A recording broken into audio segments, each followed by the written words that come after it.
Hello, ladies and gentlemen. Hope you're having a great day and welcome to the Tundra Dude 34 YouTube channel. If you're new to the channel, make sure you hit that subscribe button to stay up to date on all your Toyota Tundra news and information. Today, we're going to tackle a question that I get every single day in comments and messages, and that is the iForce Max engine worth it when you're looking to purchase a new generation Tundra? Now, in case you don't know, there are two engine options for the new generation 22 and up Toyota Tundra. 3.4 liter twin turbo V6 and a 3.4 liter twin turbo V6 that is a hybrid, and that is called the iForce Max. Now, our brains are trained. When we hear hybrid, we think ultimate fuel mileage. That's usually what the hybrids give you out there. But when it comes to the Toyota Tundra, the iForce Max is actually tuned for power and torque. So the fuel mileage, although it is better than it was in the last generation, is not as good as you would think when you hear the word hybrid. Now, as far as the iForce Max and what it's available in, it is optional in Limited, Platinum, and 1794, and it is the only option in Capstone and TRD Pro. As far as the horsepower and torque go compared to the regular iForce, the regular iForce gets 389 horsepower and 479 pound-feet of torque. The iForce Max Hybrid gets 437 horsepower, 583 pound-feet of torque. So an increase of 48 horsepower and an increase of 104 pound-feet of torque. So that is pretty substantial. So today I want to go over a few pros, a few cons about the iForce Max engine, and then we're going to take a little ride in my regular iForce 1794 TRD here and talk about my personal thoughts on what I think when you're in the market looking at the two engines. Is the iForce Max worth it? So the first pro for the iForce Max is an obvious one: more power and torque, just like we spoke about with the numbers there. I've driven a lot of iForce Maxes and a lot of regular iForces. I've owned both, and there is definitely a power increase when you go from seat to seat, from iForce to iForce Max. If you're someone looking for more power and torque, that is definitely going to be the route you may want to go. Although the regular iForce is no slouch. This is a powerful engine as well, and it feels good on the road. But if you're looking for ultimate power and torque and that feeling of power and torque, the iForce Max is definitely the way to go. Another pro that goes right alongside with that, if you're somebody who tows a lot, it wouldn't hurt to get those potentially heavy loads you may tow up to speed a little bit easier than with the regular iForce. Maybe you go up some mountain grades. Once you get up to speed, that's one thing, but getting up to speed, more power and torque never hurts. And that is why this engine is tuned, not just for fuel mileage, but for power and torque to help you guys when you're towing as well. So I would say those are the two main pros when you're looking at the iForce Max engine. Now some cons, the one everybody wants to talk about up front. What does it add to the sticker? Because these stickers on these Toyota Tundras in the new generation are already pretty steep. So it adds about $3,700 to $3,900 on the sticker, depending on what Toyota Tundra you look at.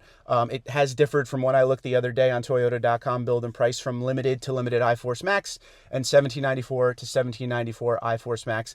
The addition of the iForce Max did change a little bit here and there, so it's going to go ahead and depend on trim. So that is why I always say to you guys, if you're looking at Toyota Tundras, go to the Toyota build and price tool, check out the full specs of the truck, and see what you absolutely need to potentially save yourself a little bit of money if you don't want to spend that extra $3,700 to $3,900 on an already costly truck. So that is con number one. Con number two is if you get the iForce Max, you actually lose under-seat storage in the rear of the truck.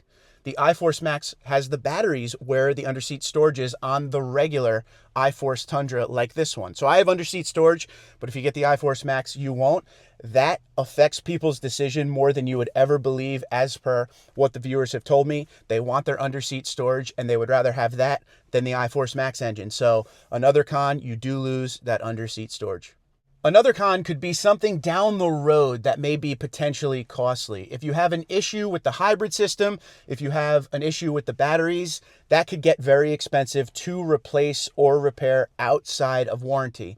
And a lot of these complaints are what people talk about on the channel to me as what keeps them away from the iForce Max, is they don't want to have to deal with that extensive potential repair bill on a very complicated system like a hybrid system in the Toyota Tundra. So I got to list that under the cons. It could be costly down the road outside of warranty. But if you're somebody who likes to lease trucks, you won't have to worry about that because you're probably going to have your truck for about 3 years, 36,000 miles. That's your average lease, and you'll be able to turn this thing in before you're out of warranty. Another con is fuel mileage. So again, we talked about it at the beginning of this video. When you think hybrid, you think, oh, good fuel mileage. And when you look at the iForce and iForce Max Tundra on the build and price tool and the specs tool on Toyota.com, you will see that they're fairly similar MPG numbers with the edge going to the iForce Max. But real world testing by myself and other viewers out there, I've seen the iForce get better fuel mileage regularly than the iForce Max. So that is something you got to keep in mind. It seems like all the good numbers I get when I do my fuel mileage tests, it all goes to the regular iForce. My number one Tundra on the list with my fuel mileage testing is a 2023 SR5. All right, the first time we see the iForce Max on that list is down in like the number 4 spot. So it depends on how you feel about that and if you want to go off those numbers on Toyota.com. But real world testing that I've done and that my viewers have reported back to me, they always show that the regular iForce gets better fuel mileage than the iForce Max. And the last one is kind of my personal con. I had a 2022 TRD Pro. It was a great truck, but one thing I just could never get used to was the brakes and the way the battery cuts in and out. It was a little annoying, to be completely honest with you. With my regular iForce, I don't have to deal with that at all. It's always just engine. But with the battery cutting in and out, it was something that I'd be at a stoplight, I'd start going to speed, you'd feel the engine kick on real quick and you go, or you're cruising at low speed, it would go to battery, you'd look like you'd have no oil pressure. I had to get used to that as well. Because the oil pressure meter goes to 0 when you're on battery, because obviously you're not running off engine. But it was something that I never really got used to and never really was a fan of. And I was actually very happy to get to the regular iForce and not have to deal with that in and out cutting from engine to battery, battery to engine. So yeah, that's something that's a personal con for me. So that's what I'm thinking on the pros and cons list to help you guys when you're looking for your new Toyota Tundra. Definitely test drive, do your own research. This is just something to potentially help you along the way.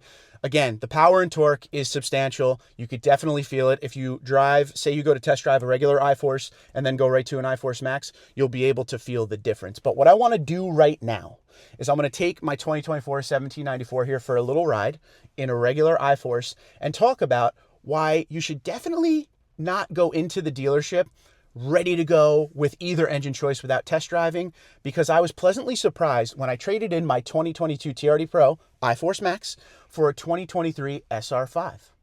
All right, let's take a little ride and talk about my personal experiences with the iForce Max and the iForce as far as ownership goes. So I had a 2022 TRD Pro, midnight black on the exterior. It had the red cockpit red interior on the inside. It looked good. I enjoyed that truck. I ended up getting out of that truck and went to a 2023 SR5 because at the time I wanted to lower my payment down as per what my situation was in life at that time. Now, I will say, fast forward to right now, everything went in a different direction and I was able to get back into a higher trim. We're in a 1794 now. Not as much as the TRD Pro was, but still a lot more expensive than a regular SR5. But my first thought when I went into that SR5 coming from an iForce Max TRD Pro was that I was gonna hate it and that the power difference would be substantial and very noticeable. And to my surprise, I actually enjoyed that SR5 more than I did the TRD Pro as far as drivability.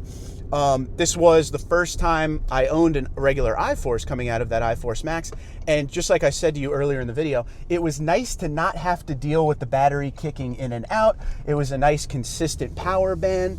The truck shifted well with the new 10-speed transmission. Same transmission in that iForce Max, but regular iForce shifted well. The power was there. We have to remember, it is less horsepower in the regular iForce, but it's not less horsepower to the point where it's, oh my God, this truck is undrivable. It has no power. It just can't do anything. It can't tow. The regular iForce, when I had my 23 SR5, we were towing a boat pretty regularly, and that was around 6,000 pounds, and it did it like it was no big deal. No issue whatsoever. Now, again, everybody's going to be different, but this is kind of like my personal experience with the engine. I liked the regular engine so much, the regular iForce, that when I got this 1794, I ended up getting the regular iForce again because, and this is for you guys that are in shopping mode right now, I didn't feel the need to spend that extra $3,500 to $3,900 on an iForce Max. The fuel mileage is right around the same as the iForce Max in these trucks with the regular iForce. Actually a little bit better, to be honest, as per, again, the testing that I've done. I get my underseat storage, which I use a lot, and I want the underseat storage. The cabin's huge in here. It's a Crew Max, it's fine, but that underseat storage makes it so I don't have to have stuff all over the cabin. I could tuck stuff away down there that I may use occasionally, may use all the time, but it's, out of view, and it keeps the cab less cluttered. So I want the underseat storage. I have no problem with the power. I have no problem with the fuel mileage. I like my underseat storage. So for me, it was a no-brainer to just go ahead and get the regular iForce again. And I was stepping back up into a high trim, which was already expensive. The sticker on this truck was $70,585, okay?